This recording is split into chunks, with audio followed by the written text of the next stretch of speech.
Hi అండి, బాగున్నారా? నేను తోటకూర ఫ్రై చేస్తున్నామండి. సన్న తోటకూర, లేత తోటకూర అండి. తెచ్చుకొని శుభ్రంగా కట్ చేసి సన్న ముక్కలుగా కడిగి శుభ్రంగా నీళ్ళన్నీ పిండేసేసి వంపేసేసి తాలింపు వేసామండి.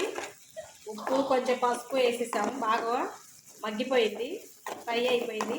ఇప్పుడు మనం కొబ్బరి కారం వేసేసుకుందాం. ఎండు కొబ్బరి వేయాలండి, పచ్చి కొబ్బరి వేయకూడదు, బాగోదు. ఎవరిష్టం వాళ్ళదండి. నేనైతే నాకు ఎండు కొబ్బరే ఇష్టము. ఎండు కొబ్బరి, చిన్నులపాయి, జీలకర్ర, కారం అండి. ఇది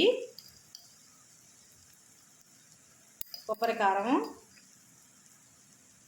వేసేసుకున్నామండి. కలుపుకొని ఒక్క నిమిషం అలా ఉంచేసేసుకొని స్టవ్ ఆఫ్ చేసేసుకొని తినేటివేనండి.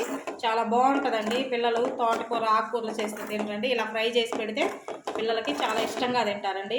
మీరు కూడా పిల్లలకి ట్రై చేసి చూడండి, చాలా బాగుంటుంది.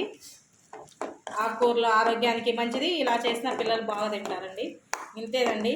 మా ఛానల్ని షేర్ చేయండి, ఫాలో అవ్వండి, గంట సింబల్ నొక్కండి అండి. ఇంతేనండి, మనం తినేద్దామండి.